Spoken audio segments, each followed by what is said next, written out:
The world's mightiest river, a home to the bizarre and the beautiful, an inland ocean that teems with life, a mysterious place that is home to more creatures than anywhere else on Earth.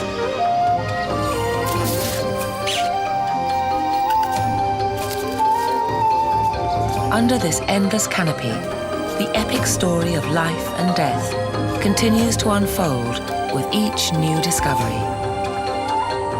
Welcome to Amazonia.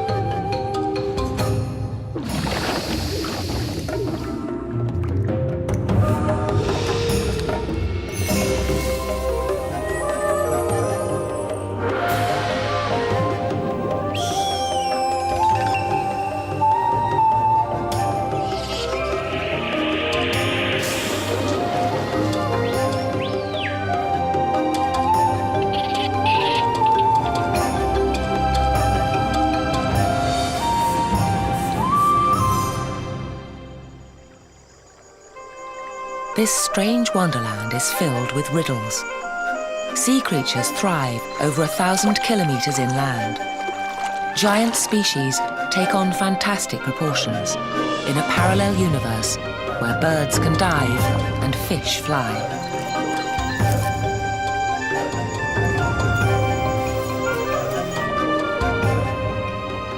Deserts stretch beneath water. Trees wade through rivers. And fruit is harvested by fish. Normal is turned inside out through the looking glass of Amazonia's water worlds.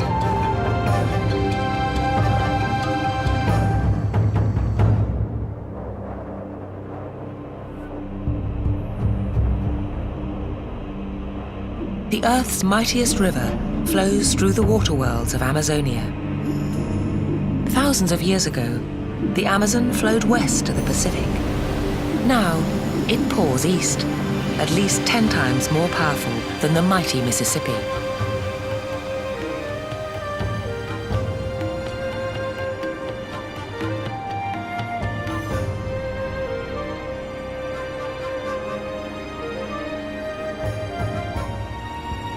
Flowing for 6,000 kilometers, the Amazon forms in northwestern Brazil, where the rivers Negro and Solimões clash.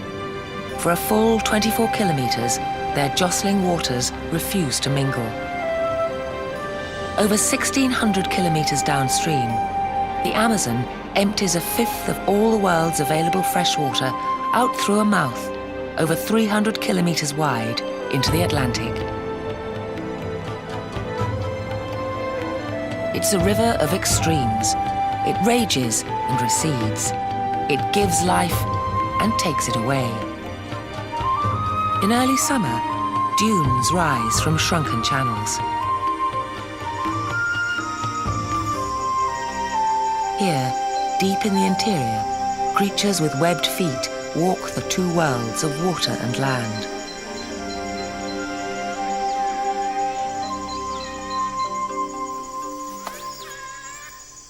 Giant otters.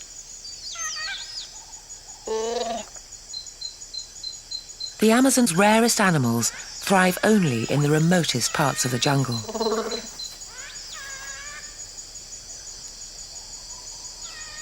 At almost 2 meters long, these giants weigh over 3 times more than other river otters and maintain their size by eating up to 4 kilos of food each day.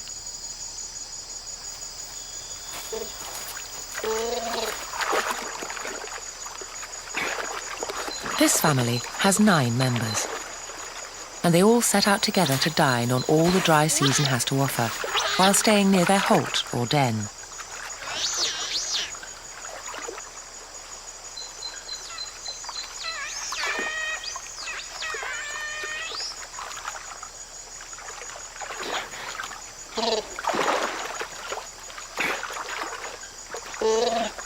The family pause to survey their hunting grounds.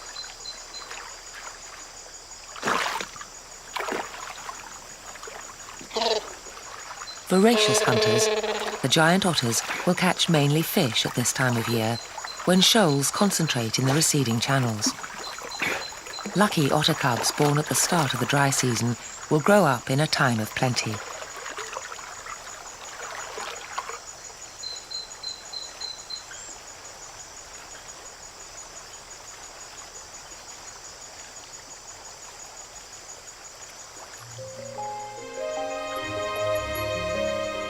An astonishing variety of fish fill these waters. More species live here than anywhere else on Earth.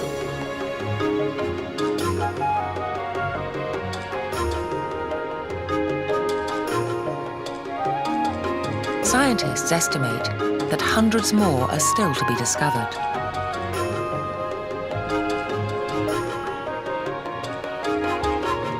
Among these fish are surprising throwbacks to millions of years ago when the river ran west into the Pacific. As the rising Andes blocked its path, lakes formed. Seagoing fish were trapped, and some adapted to life in fresh water. Like this stingray. Some of its nearest relatives still live on the other side of the mountains in the salt waters of the Pacific. The overcrowded waters of the dry season bring rich rewards for predators of all kinds, but in the clear backwaters, the giant otters reign supreme and have only a few natural predators.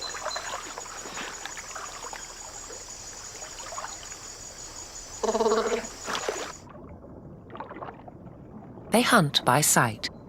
Their large eyes scan for prey as they power along upside down, giving them a better view of the riverbed. These tireless hunters have another secret weapon.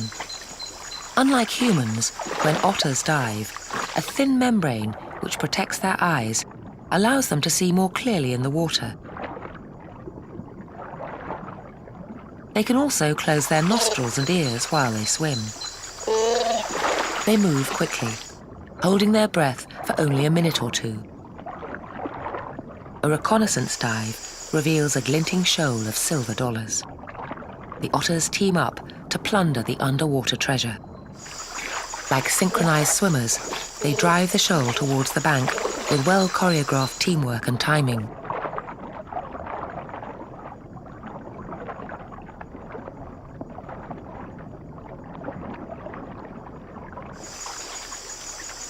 These water wolves hunt as a pack. Panicking the fish, the otters herd them into shallower water.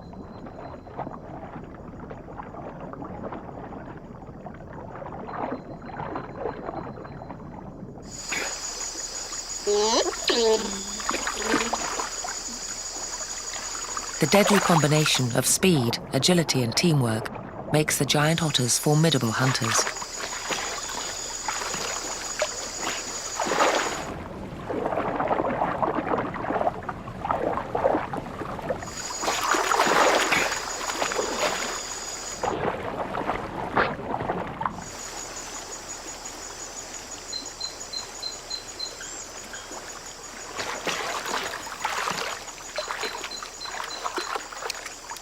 Like specialized work gloves, their webbed paws and powerful claws help them snare giant prey.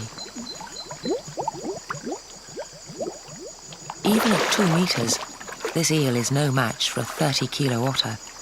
It's easily carried off and eaten alive.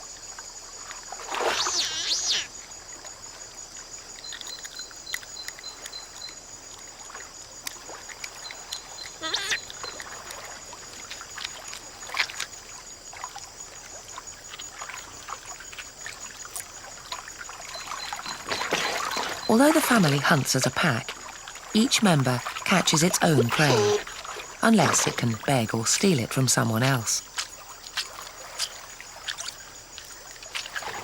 Fully grown animals seldom give up their food, but sometimes they'll share it with the youngsters, but only after they've had their fill.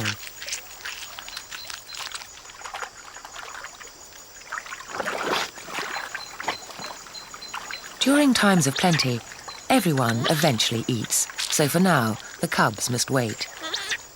But they'll be able to hunt on their own in a few months' time.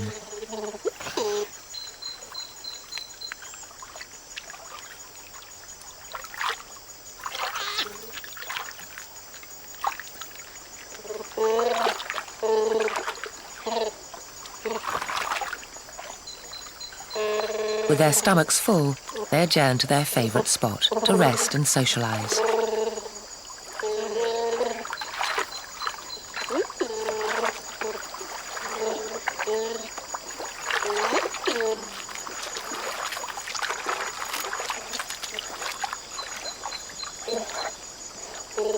Giant otters use 9 different vocalizations to communicate with each other, and they spend most of their time together.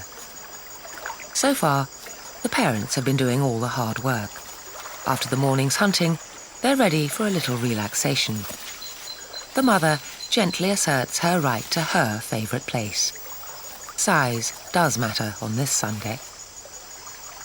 For the otters, it doesn't seem to get any better than this. Time to sunbathe and plenty to eat.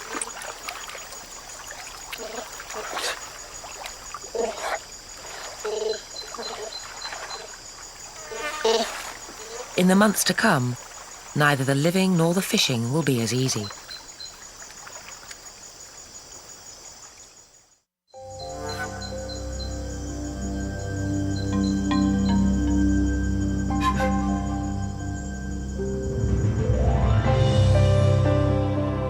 As the dry weather continues, water levels fall by up to 75%.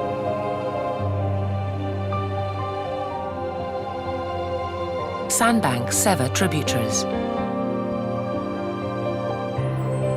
Predators feast on the fleeting bounty.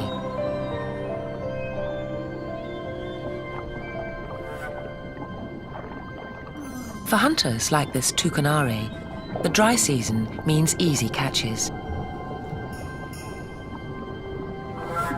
The shoals can swim, but they cannot hide. Toucanare are the implacable assassins of the shallows and are one of the only fish in the Amazon that will stalk their prey relentlessly, just to swallow it whole in the end.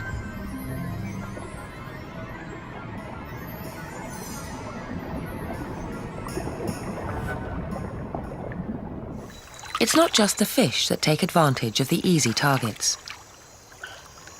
Normally a patient stalker of individual fish, the hesitant heron is distracted by the thrashing fish below.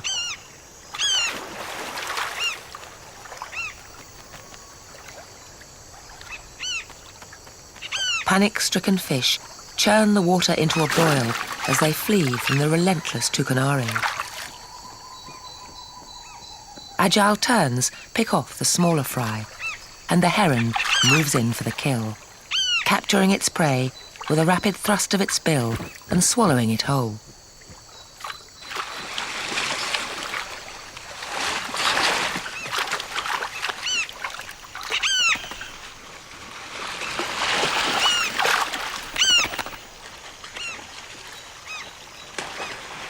With so much to choose from, the muddled heron is overwhelmed.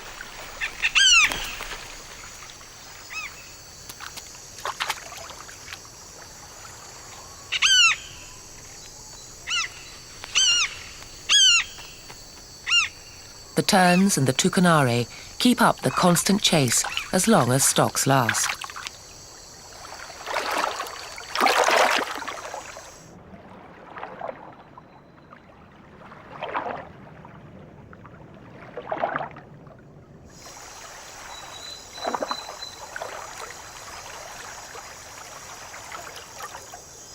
There are almost as many different ways of hunting as there are hunters.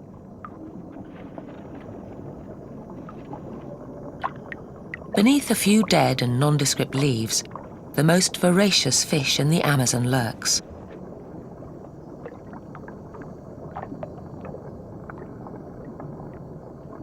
The technique is simple. It hasn't varied for millions of years.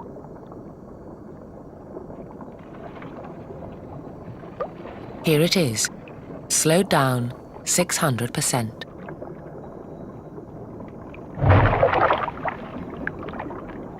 A lightning strike. Blink and you'll miss it. But the red-bellied piranhas are not always in the mood for fish. In lazier moments, they may feast on insects, snails, or plants. But don't be fooled, they are ferocious. They have been known to eat their own young.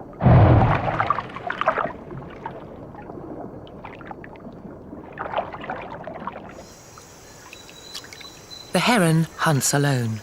Above the water or below it, predators that hunt by stealth cannot tolerate competition.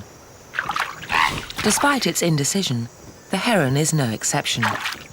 It can't afford to have another bird frightening off its fish.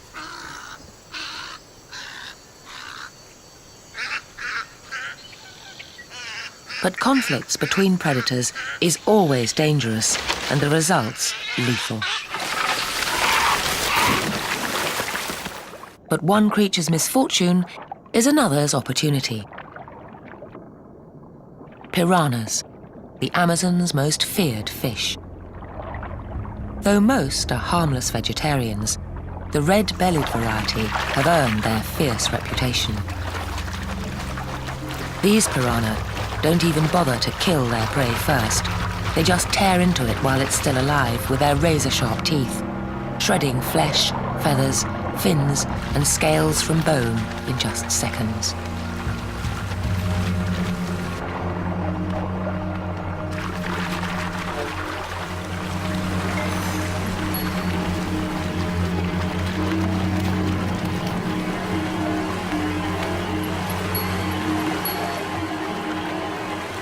The now placid surface conceals the killing fields below.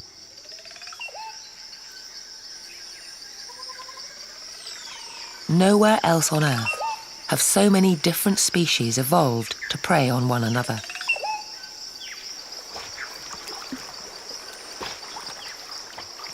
Every bit as deadly as the piranhas, but with a somewhat different reputation, are those clever carnivores, the river dolphins.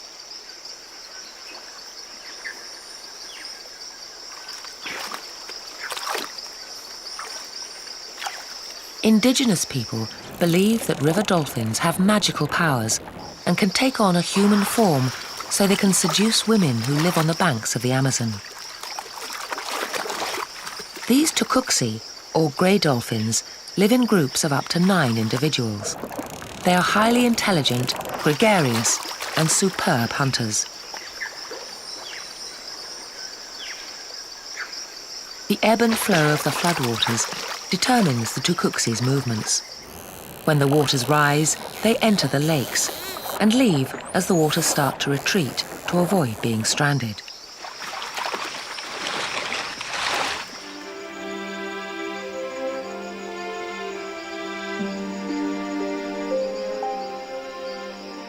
Nearby, the giant otters wait in growing agitation.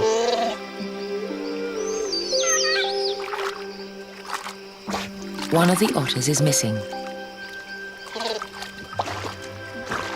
An alligator, a big cat, or an anaconda may have ambushed a cub.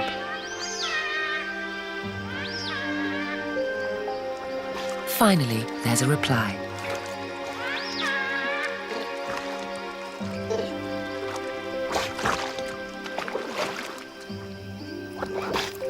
The careless youngster was busy feeding. The relieved otters reunite and eat together.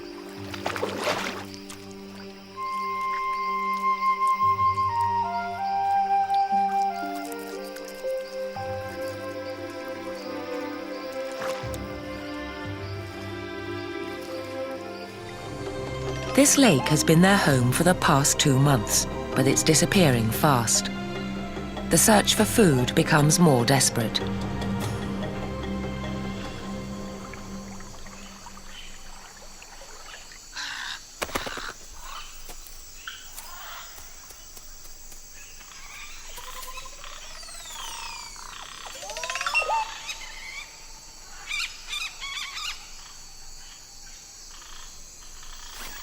The pygmy kingfishers still find small fry to eat, but the full-size fish have disappeared. The once plentiful waters are now barren.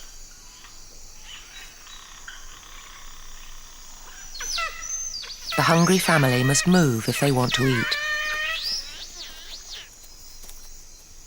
Stragglers risk fatal attacks from jaguars, pumas, and anacondas.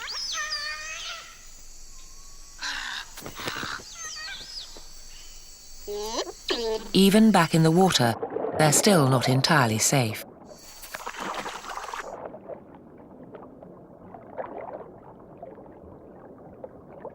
A well-camouflaged caiman takes note of their arrival.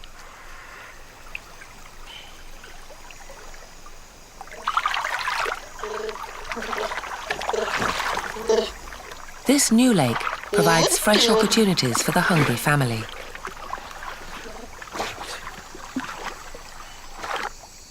The caiman weighs his options. He will eat just about anything he can get his jaws on, living or dead. He'll also eat fish, birds or insects, but an otter cub would make a tasty and satisfying meal.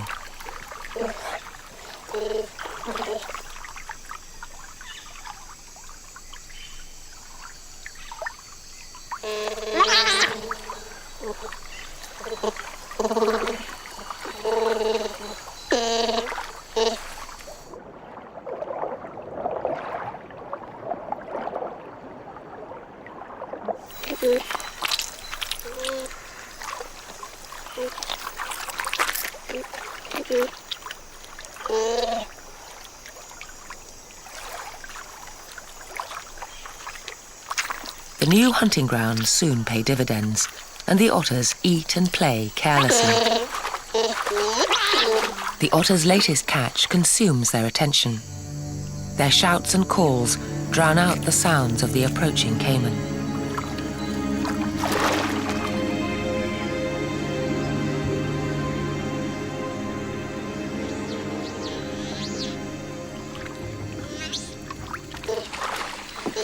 Possession is 9/10 of the law. A persistent cub who begs a meal from a parent still has to protect his prize from the others.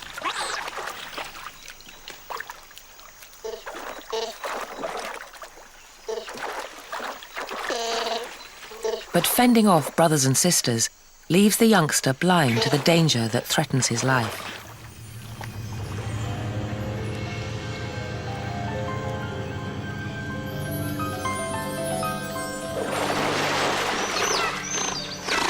This time, the 2-meter caiman fails. But some caimans can grow up to 6 meters in length. Then, the outcome would be very different.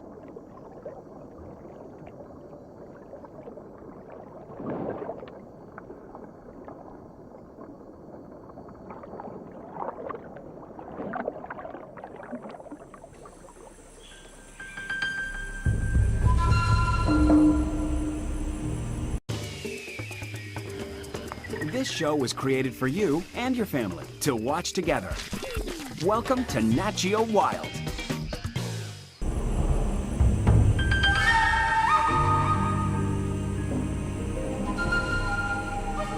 The dry land drives back the water to its summer quarters. High noon in the Amazon, heat and humidity fill the air.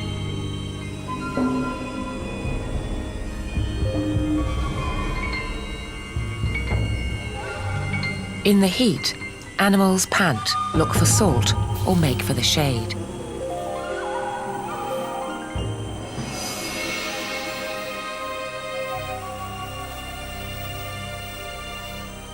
A few weeks ago, the otter's favourite riverside platform of logs was awash. Now it's bone dry.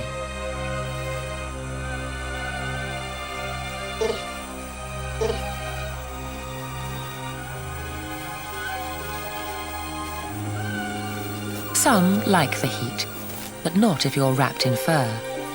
Annoying botflies, ticks and mosquitoes plague the otters. The fish-filled shallows of the early dry season have vanished in the oppressive heat of late summer. In the deeper waters of the main channel, another of the survivors from Amazonia's oceanic past is feeling the pressure of the long, dry season. The manatee, Amazonia's largest mammal, weighs in at over 450 kilos and reaches almost 5 meters in length. They're primarily vegetarians, but in the dry season, there are only a few aquatic plants left to eat.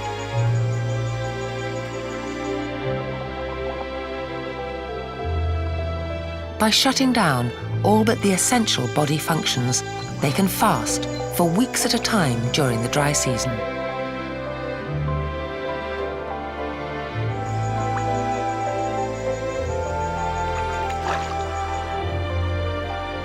The manatees bob slowly up and down, take breaths, and wait patiently for the tide to turn in the tug-of-war between land and water.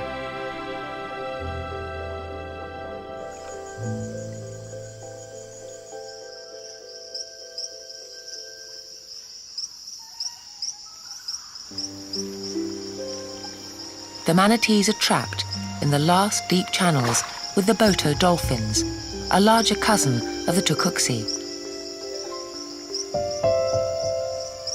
The Botos bore their young earlier when fish were plentiful.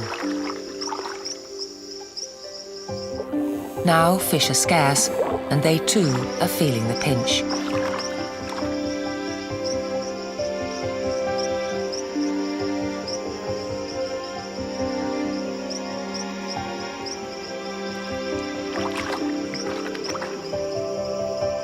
Like all mammals, dolphins suckle their young. So the mother and her calf navigate the waters side by side so the calf can feed easily. It will stay with its mother until its first birthday.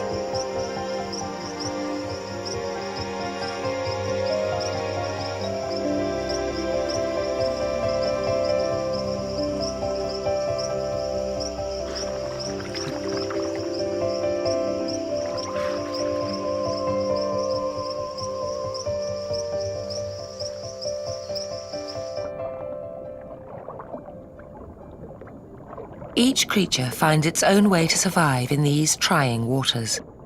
Some even adopt the bizarre strategies.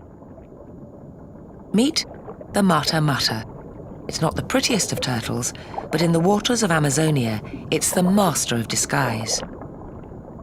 But no matter how good your camouflage, when there's nothing to ambush, there's nothing to eat. And that means it's time to find new hunting grounds.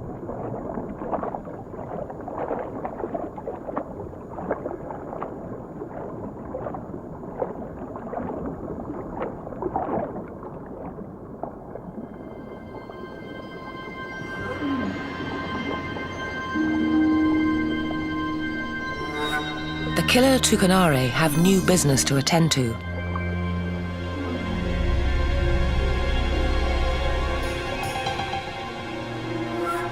By laying their eggs towards the end of the dry season, they increase the odds that other fish won't snack off their offspring, and they jealously guard their nest, which holds up to 5,000 eggs.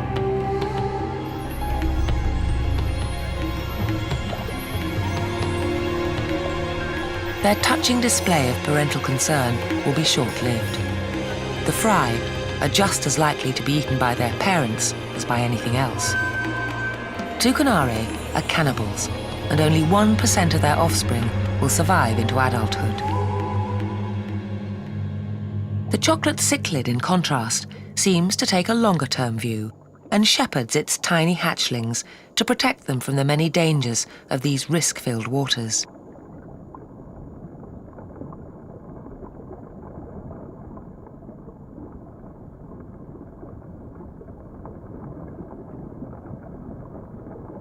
But for sheer maternal devotion, the manatee should win a prize. During the female's long fast, she continues to feed her calf from breasts located beneath each flipper. By the end of the dry season, a mother can lose half her body weight that she built up in preparation for the dry season.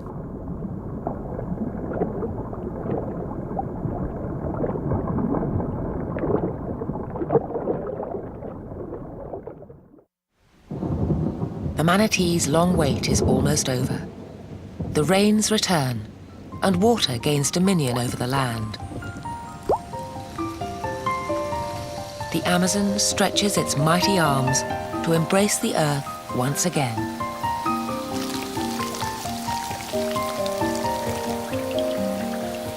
Tripling in size and covering over 350,000 square kilometers. For the otters, the rising streams replenish the depleted fishing grounds. The kingfishers have full-sized fish again. But for the snipe and the blue ibis, the annual deluge will soon overwhelm the meadows that have been their haven for the past 6 months. Displaced, the migrants will be on their way.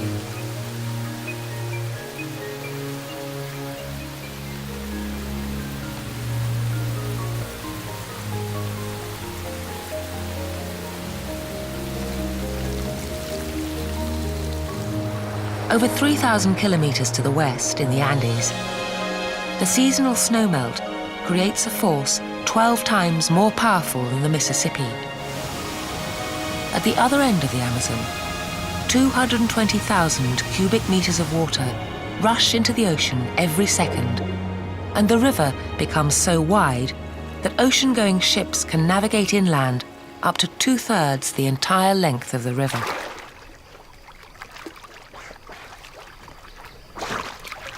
For the family's inquisitive youngsters, the gateway opens to a whole new world.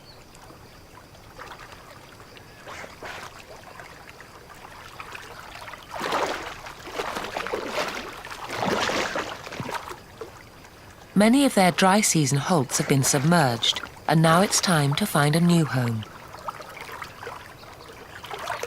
When they left this burrow, it was 6 meters above the water's edge.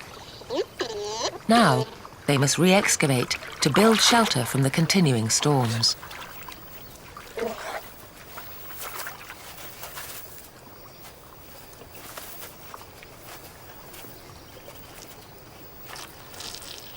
To announce they have a new residence, they scent mark their territory with scent glands at the base of their tails and rub in the smell with their feet.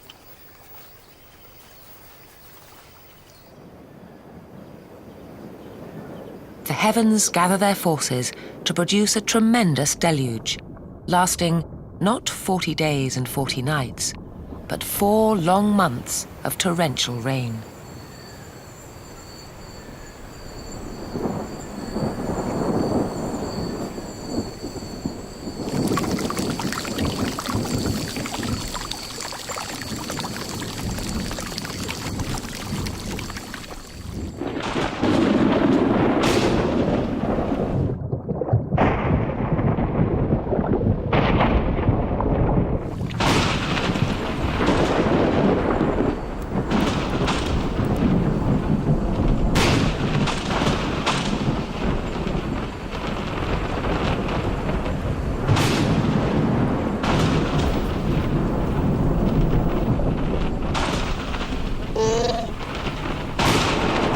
Even when the rains abate, the water levels rise unceasingly. Melted snow continues to descend from the distant Andes. The water swallows up kilometre after kilometre of rainforest, which will become flooded forests with new and different ecosystems in their own right, at least temporarily. As the waters advance throughout the forest, depths grow to over 15 metres. Flooding rejuvenates the soil by depositing precious alluvial silts. No habitat is untouched. Some are destroyed, others are reborn. All are transformed.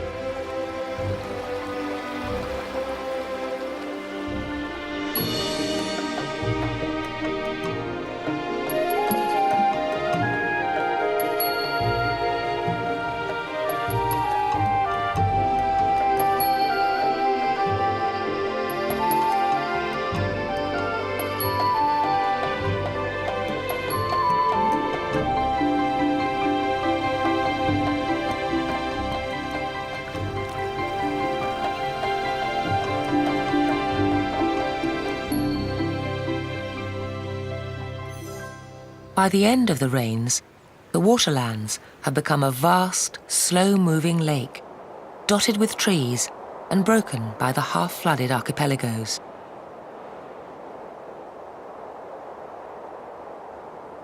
Though only a fraction of Amazonia, these flooded forests, or igapos, harbour an incredible diversity of aquatic life.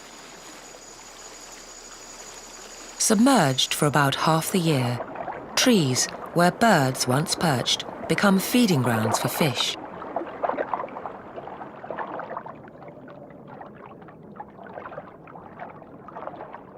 The treacherous haunts of the jaguar now offer safe passage to creatures of another stripe. The tables have turned. The hunted now evade the hunters.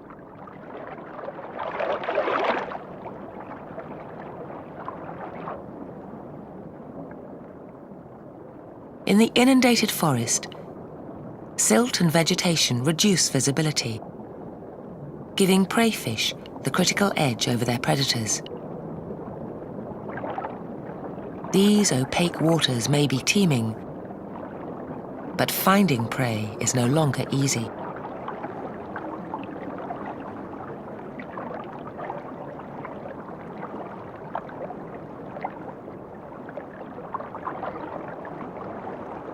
Neon tetras forage in the canopy. They're just one of many exotic species often captured for the world's aquariums.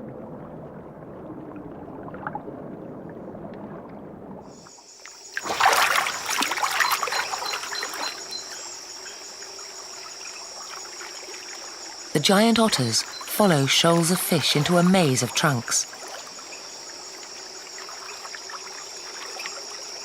Among these disorienting barricades, the otter family could easily become separated.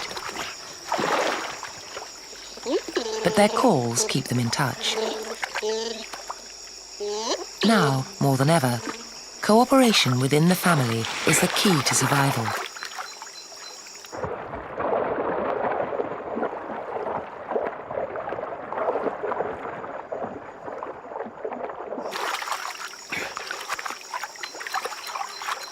Though living as a group is the giant otter's strength, their powerful family bond almost led to their extinction. In the past, if a hunter found one, he found the whole family. So these are now some of Amazonia's rarest mammals.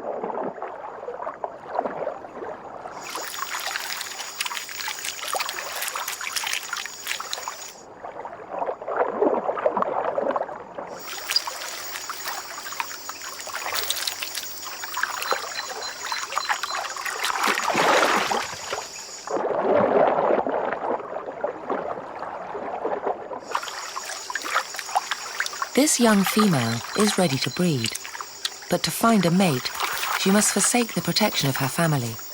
And if she's successful, she will start a new group with her mate.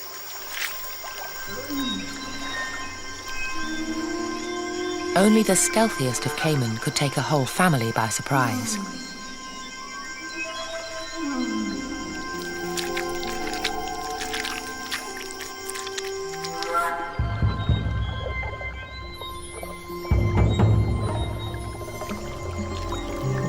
There's strength in numbers, several pairs of eyes to keep watch.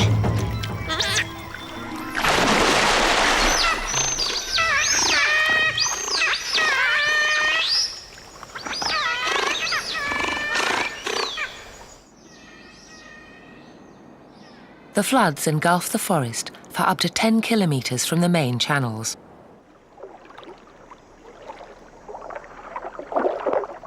The slow-moving backwaters and lagoons offer richer grazing for the manatees, who feed on submerged, floating and hanging vegetation. How these easygoing creatures find their way through the liquid labyrinth remains something of a mystery.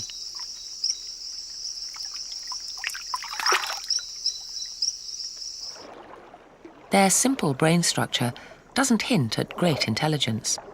Their eyes are poorly developed, but they can hear and taste fairly well. Underwater, their noses close to avoid drowning. Neither sight nor smell can be of much use. Yet, mysteriously, they are able to navigate. They rebuild their reserves during the high water season and must consume huge quantities of vegetation, as much as 150 kilos per day, 10% of their body weight.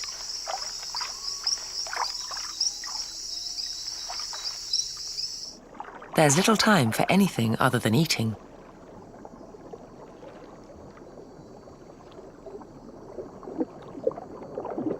Beneath the grazing manatees, competition becomes intense.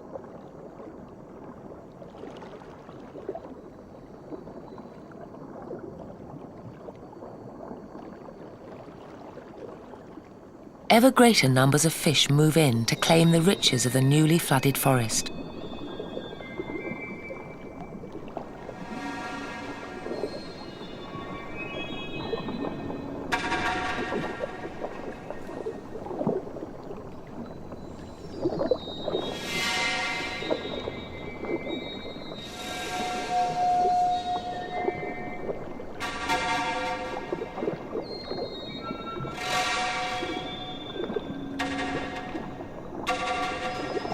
Where crowds of prey gather, predators do not lag far behind.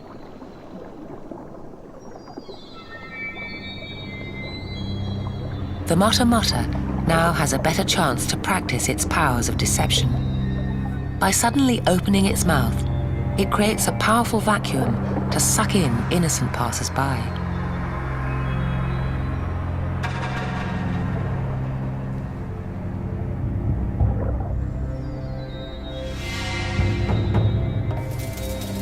Another specialist in these waters is the electric eel.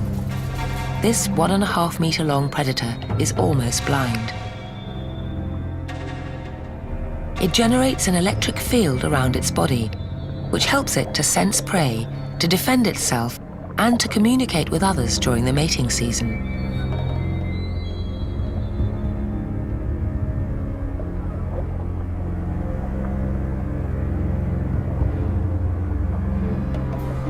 Once it locates its prey, the eel stuns it with a shock 5 times the voltage of an ordinary household socket.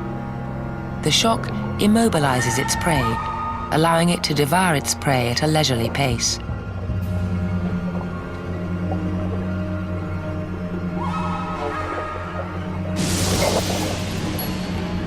Electric eels lack maxillity, so they would have a difficult time holding onto their prey if it thrashed about in their mouths.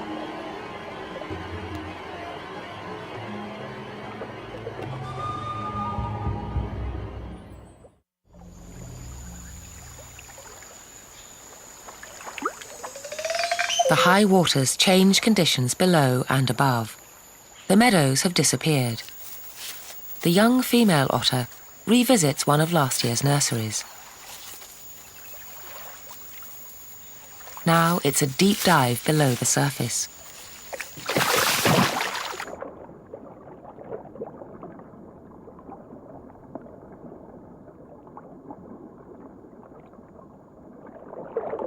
Her biological clock is ticking.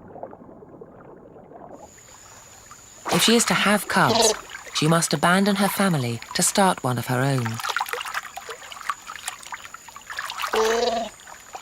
She's poised between the benefits of breeding and the dangers of life on her own. She will risk attacks by anacondas, caimans, pumas or jaguars just so she can find a mate.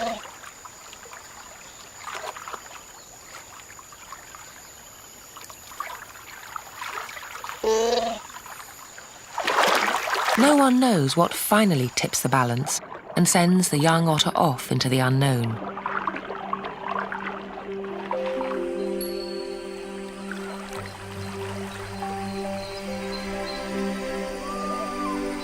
Above the waterline, the earth sows the seeds of regeneration. The trees flower and bear fruit.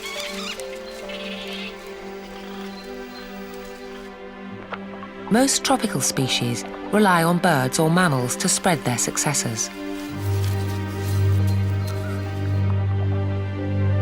Here in the flooded forest, the trees ally themselves with a motley force.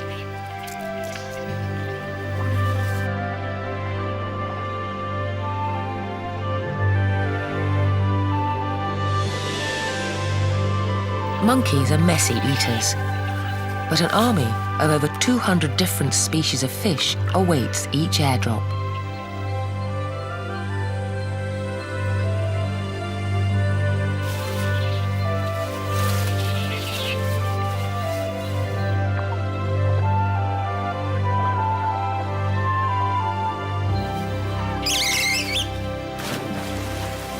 They digest the fleshy parts of the fruit, but the seeds pass through their gut unharmed. When they emerge at the other end, the fish may be kilometers away from the parent trees. Both benefit from the alliance. The fish feed, and the trees disperse their seeds more widely.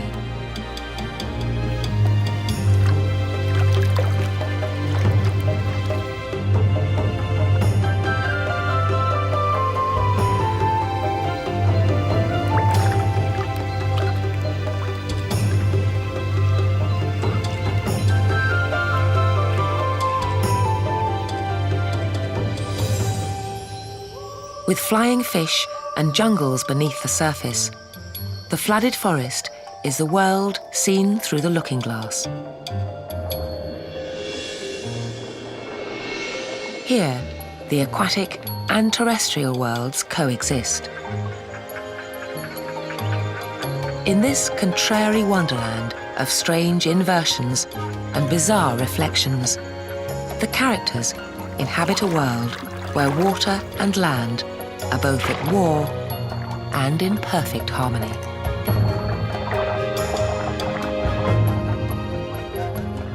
A wonderland called Amazonia.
Tree